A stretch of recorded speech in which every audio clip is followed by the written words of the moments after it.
Good night and welcome to another episode of Reason with Ashleigh-Ann Mowatt. Happy Emancipation Day to all our Jamaicans watching the show, and if this is the first time that you are watching Reason with Ashleigh-Ann Mowatt, it's a weekly show I do right here on Jamaicans.com Facebook page.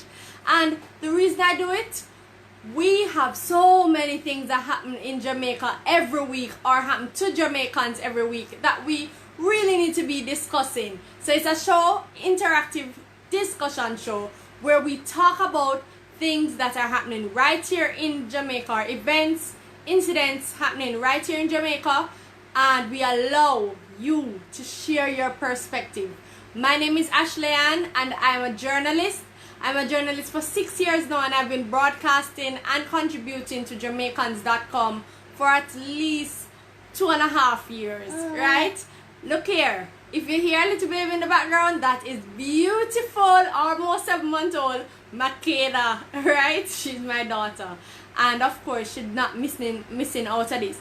I'm pretty sure you've seen the caption, but before we get to what the caption is all about, I want to big you up. So as you come into the live, please tell me where you're connecting from. I'm connecting from the beautiful city of Kingston, Jamaica. So I'm going to ask my production assistant now to just hand over the other device so that I can see exactly who is live, and I see the numbers going up, and I love it.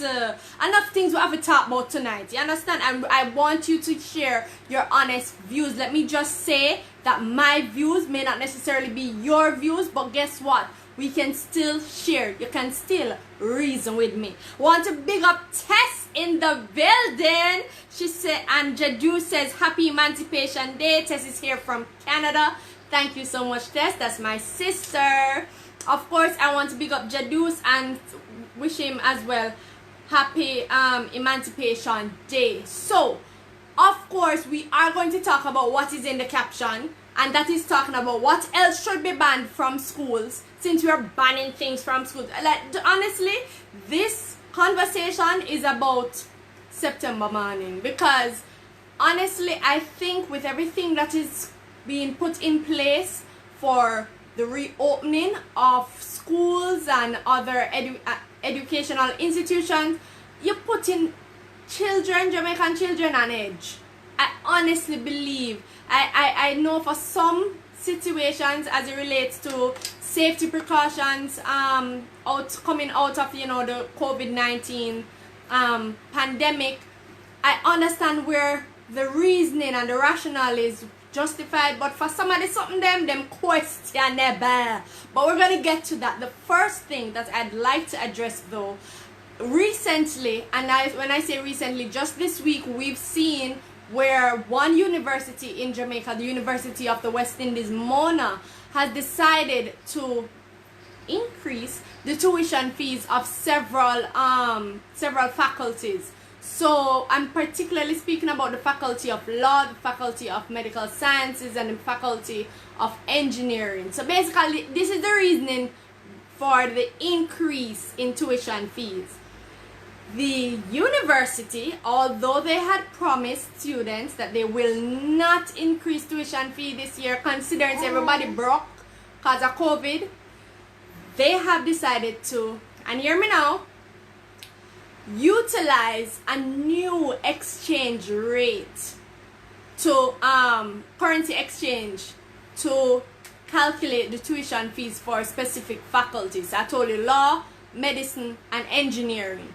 What this means is that you have students in the medical science faculty who will be paying 168,000. You're right, and a Jamaican matter about $168,000 more for tuition. You have some students, I believe, in the engineering department that will be, or let me pull up the stats, because I actually have it here with me, and it's crazy. And you know why it's crazy? You see, some I pick them who get through for go a university, and I'm sorry, I'm going to drop my patois. Worse because of Emancipation Day. You see, some I pick them who get through, finally get through for go to school, go to med school and go to law school, are poor people picking me. And if you're going to say to them that they should pay more than 100%, face a 100% increase in their tuition fees, right? What are you saying to them, especially for some of them whose programs are not subsidized, whose programs are not sponsored, and whose programs are hardly offered, scholarships are offered for? What you say to them? So to me, it's very disheartening, and I want to share with you the information that I found in my research. You know, I always try to research my topics before I come and speak with you. If you are a parent of a medical science student, a parent of a law student or engineering student at UWMona, please comment below and tell me, I want to plan for though.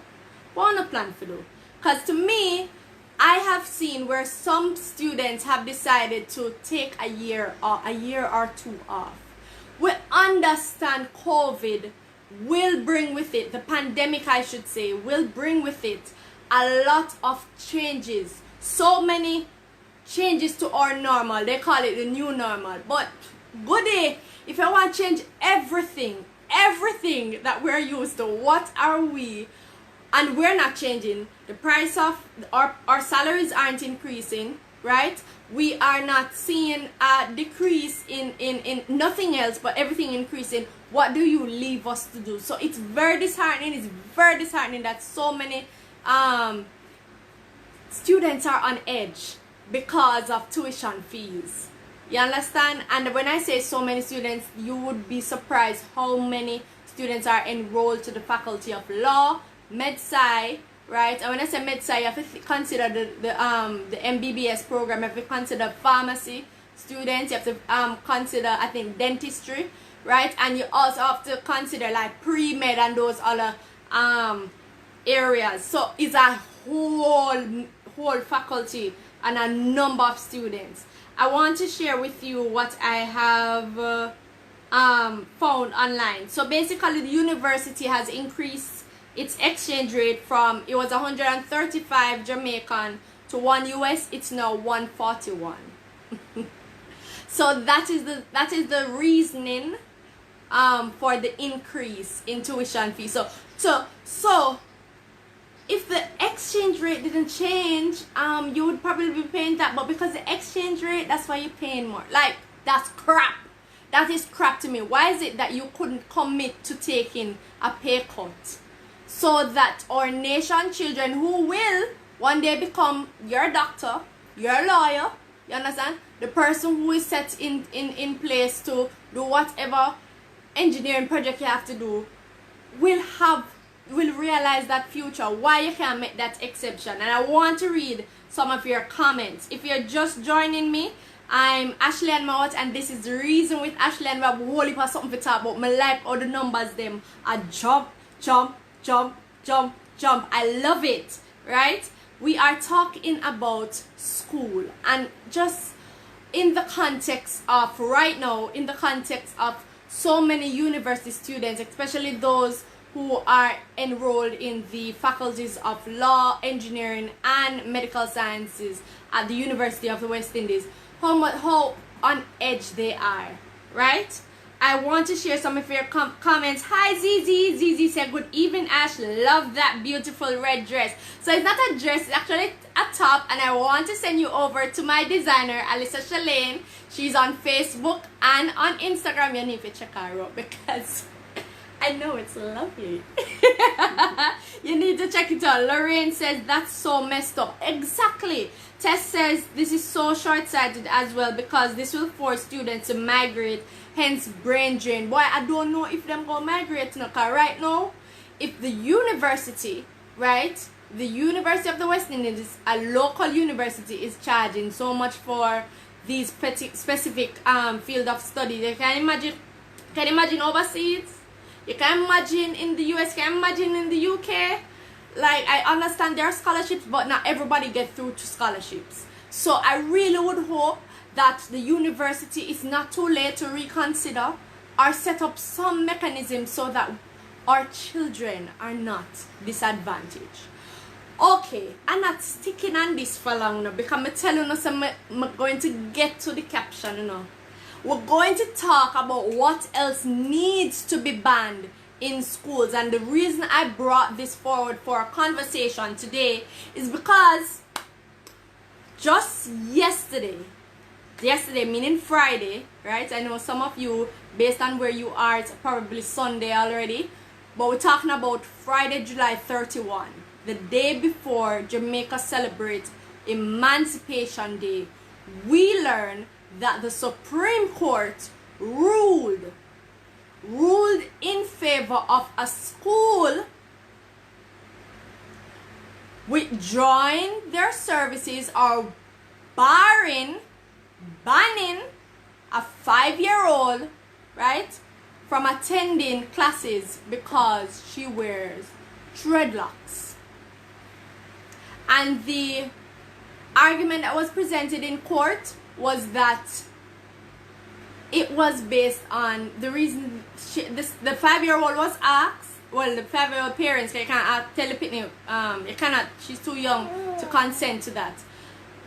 The parents of this 5-year-old was asked to cut off the young lady. I'm just so appalled by the audacity. Makeda too, right? To cut off our dreadlocks because it is for hygiene. I wouldn't even say it's hygienic because I don't want to share what I don't know. For hygiene purposes. The parents refuse. Let me just point out now, the parents are not of the do not subscribe. Yes, Makeda. They do not subscribe to the Rastafari faith. However, for lifestyle reasons and just to celebrate their culture, they do wear locks. Everybody in the family, right? This child, the case that has been going on for 2 years now, the child has been allowed to attend the school. You understand? There's something called an injunction that will allow you, and many of you who study law will know this, will allow you to stay, whatever is in place during the court proceeding, it stay in place until the final judgment, right? So she was allowed to continue to attend the school with her dreadlocks. However, the school and the parents were having it out in the court because according to the school, she needs to cut off her locks. My thing is, you see, if you're going to ban a child, if you're going to ban children with locks, right? Let us also ban children with locks in schools. Let us also ban those ridiculous white wigs in Parliament. Let us also ban those exorbitant and ridiculous looking wig and hair extensions being worn by our beauty queens just because they want to appease the judges of these international beauty pageants, those representing Jamaica. Let us also remove everything related to locks, dreadlocks, on our campaigns promoting brand Jamaica. Let us also say bye-bye to anything or image or likening of Bob Marley to celebrate Jamaican culture. And you know, the reason I'm going to this extent is because I cannot understand the audacity of some. Hear me now, man. I am pretty sure that that judge is a Jamaican who is well aware that dreadlocks is a part of who we are. Furthermore, I'm pretty sure that that judgment in and of itself is discriminatory. There's an argument, you know, that the judgment has not been released in written form just yet, so we know if be quick to we shouldn't be quick to you know, make any arguments against it and whatever, or come up with any conclusions. However, my argument is, you see, if the news reporter can share just that bit of the final judgment, what else? What's the context? What really are we arguing about? Are we really arguing whether or not somebody should enjoy the basic right of enjoying their natural hair? Look here now, man. Look here now, man. Tell me something now, man. Something is wrong there. I want to share your comments. And Karen says, yes, I agree with you. Nerissa says, even the baby against. She's voicing her opinion. You're voicing your opinion, right, Makeda? She is. She is. Tess says, I don't think this is a case of Jamaica being Americanized. I think this is the perfect example of colonialism. And look at the timing. Today, August 1, Jamaica celebrates Emancipation. And if you're not a Jamaican, Emancipation Day. And if you're not a Jamaican, Emancipation Day is celebrated in Jamaica to acknowledge that on August 1, for some people it's 1834, but on August 1, 1838,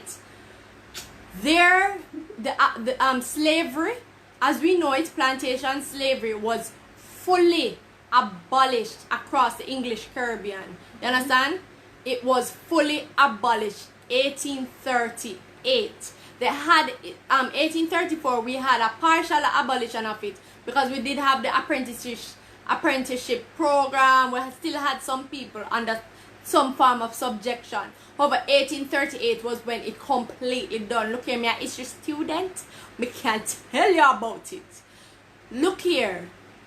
The emancipation of our people from this physical, how should I say it now, oppression is something to be celebrated. But what we fail to recognize is how much the physical has been transformed into something that is now mental and psychological and even systematic.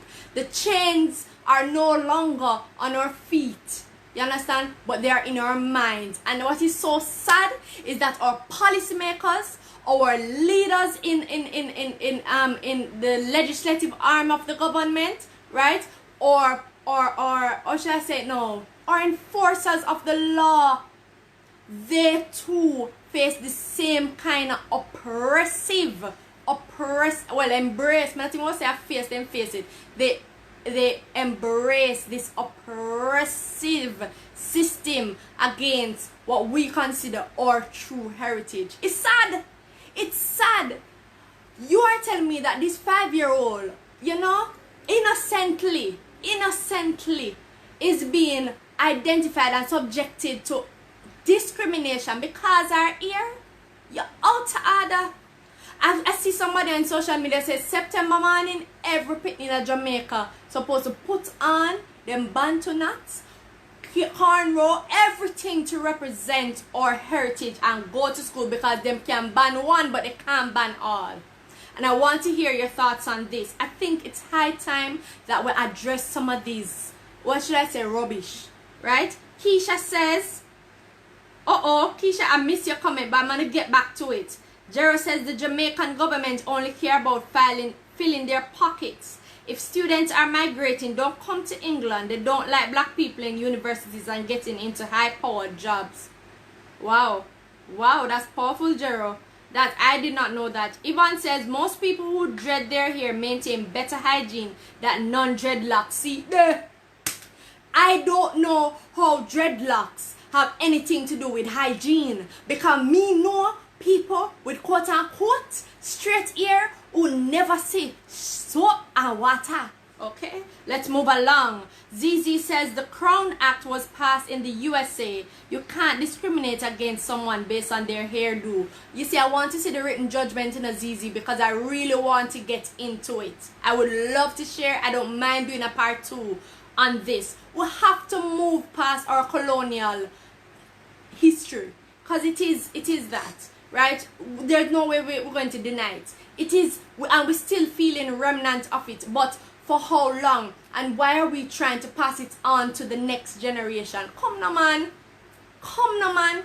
We have beauty queens who wear dreadlocks. We're going to set them. What about them sponsorship? What about the prizes that we gave them and the accolades and all of that? Why are we being so hypocritical? Or is it appropriate, or is dreadlocks appropriate in only certain spaces? Look here. Oh no, don't forget, you know, them love to press it up and talk about the Coral Gardens incident, you know. Oh no, don't forget about the Coral Gardens massacre. And what the then Prime Minister had to say about people with dreadlocks. A long time Rasta. I face them a subjection, but I'll let you know that this ruling has so much implications for us. Has so much implications for our education system. You understand? We are inflict too much fear and what should I say now? We are contributing to those self-esteem issues that many of our young people are facing. You know why? If you are going to tell them, say, look here, you see you're here as is, in a right for school. What you have forced them to do? You have forced them to be something that they are not. She knows herself to be a dreadlocked young lady. That's how she carries her hair. You are telling her to cut it off now. What you are telling her to do? When you cut it off, what's it going to look like? That's not who she is. She don't identify with that look. You want to rob her of her identity? Fiwa! Lockdown is cool. I saw me see it. That's how I see it. Norma says it would seem the judge is taking a leaf out of America's book, dictating how our black kids can wear their hair. It's a big thing in America. It shouldn't be that way in Jamaica. If anyone should understand the ear thing, it's Jamaica. Colonialism, I kill whole heap of way. Very, very sad case all around. Rachel says, really? You don't remember last year they cut a youth ear that play football and telling me he can't play if him not cut it? Hold on, I don't remember that incident, you know, Rachel. You have to go catch me up on that. I want to get back to the comment, Keisha's comment. Keisha says, absolutely disgraceful. People do not need to explain their life choices. Ban politicians too. Me say them fi throw out them white wig there because them don't look good. Them don't look good. If you agree with me, send the laughing emoji. If you agree with me, look here, I won't be here for much longer now because there's so many things that we have to unpack. But I encourage you to share this video because the conversation will not stop here. Emancipation Day is the perfect time for us to talk about it, and big up to all the people who have lent their voices to this fight against black heritage in Jamaica. You understand? I'm going to tell you something. Let me tell you something. Let's just be mindful that it's not a time where we have to open a book to understand what is happening on the other side of the world. Technology has allowed us, and especially our young people, to have a wider understanding. So you see these big wigs. I should title this episode Big Wigs. You see these big wigs who are holding on to our colonial past. Your time may expire. Your time may expire. That's where I'm going to leave it for tonight. I thank you so much for sharing your views. I love how you're just running on this and keep the numbers up. Please go ahead and do me this favor and go and share the video. Follow me on Facebook. I'm Ashleigh-Ann Mowatt. I'm also on Instagram, A-Mowatt, and Twitter, A_Mowatt. And if you want to see more of my content, you can always check out Jamaicans.com. I post articles, right? I haven't posted an article in a while, but I do. I'm also here every Saturday at 7 p.m. Jamaica time, 8 p.m. US Eastern Standard Time. For now, you understand, it may change. So, engage with me. I'm also on YouTube, right? But once you go on my Facebook page, you'll see my other platforms. Thank you. Bless up. Love your heritage. Love your culture. Watch you laugh and the hearts, them. Love it. I love the engagement tonight, guys. Take good care of yourself. And until next week, come reason with me.